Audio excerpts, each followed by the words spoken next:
नमस्कार, आप देख रहे हैं आरजे भारत न्यूज 7 और मैं हूं आपके साथ श्वेता। तो चलिए रुक करते हैं आज की प्रमुख और बड़ी खबर पर। यूपी में 5वां चरण कम मार्जिन वाली सीटों पर पक्ष विपक्ष में होगी असली जंग। 14 में से 13 सीटों पर बीजेपी का कब्जा। चौथे चरण का चुनाव संपन्न होने के साथ ही 5वें चरण की चौसर बिछ गई है। इस चरण की सीटों पर पक्ष और विपक्ष के बीच कांटे का मुकाबला देखने को मिलेगा। खासकर कम मार्जिन वाली सीटों पर कड़ी टक्कर होगी। पिछले चुनाव में 5वें चरण की 14 सीटों में 13 सीटों पर भाजपा ने जीत दर्ज की थी। पिछले चुनाव में भाजपा की जोरदार घेरेबंदी के बावजूद रायबरेली सीट पर कांग्रेस का कब्जा हो गया था, लेकिन इस बार वे कोई कसर नहीं छोड़ना चाहती। कम मार्जिन वाली सीटों मोहनलालगंज, अमेठी, फैजाबाद, बांदा और कौशाम्बी में भगवा खेमा, एड़ी चोटी का जोर लगाए हैं। इस चरण की 14 लोकसभा सीटों में 71 विधानसभा सीटें हैं। इनमें से 41 सीटों पर भाजपा का और 30 सीटों पर विपक्ष का कब्जा है, इसलिए लड़ाई अपेक्षाकृत कठिन होने के आसार हैं। इन 5 सीटों पर कम अंतर से जीती थी भाजपा। सीट और वोटों का अंतर: मोहनलालगंज में 90,204,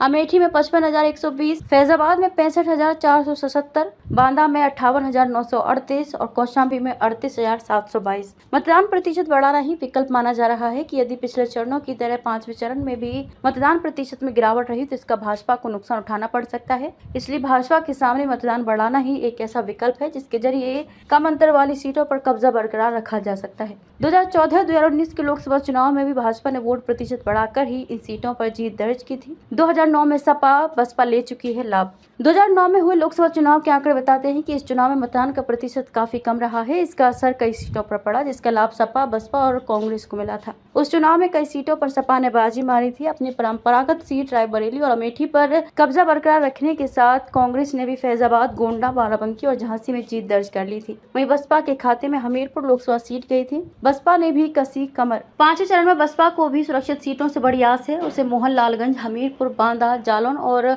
बाराबंकी में त्रिकोणीय मुकाबला होने पर फायदा मिलने की उम्मीद है। इसी वजह से पार्टी ने इन सीटों पर प्रत्याशी चयन में अपने सोशल इंजीनियरिंग के फॉर्मूले का बखूबी इस्तेमाल किया है। इसी के तहत पार्टी ने गोंडा, कैसरगंज, फैजाबाद, हमीरपुर में ब्राह्मण प्रत्याशी मैदान में उतारे हैं। 2019 के लोकसभा चुनाव में बसपा और सपा के बीच इन सीटों का बंटवारा हुआ था। सपा के हिस्से में लखनऊ, बाराबंकी, फैजाबाद, कौशाम्बी, झांसी, गोंडा, बांदा सीटें आई थी, जबकि बसपा ने फतेहपुर, हमीरपुर, जालौन, मोहनलालगंज, कैसरगंज में चुनाव लड़ा था। अमेठी और रायबरेली सीट पर गठबंधन ने अपना प्रत्याशी नहीं उतारा था। बसपा भले ही इन सीटों पर फतेह हासिल नहीं कर सकी थी, लेकिन उसके प्रत्याशियों ने भाजपा को कड़ी चुनौती दी थी। इस बार बसपा इन सभी सीटों पर अकेले चुनाव लड़ रही है। खबरों में अब तक के लिए बस इतना ही।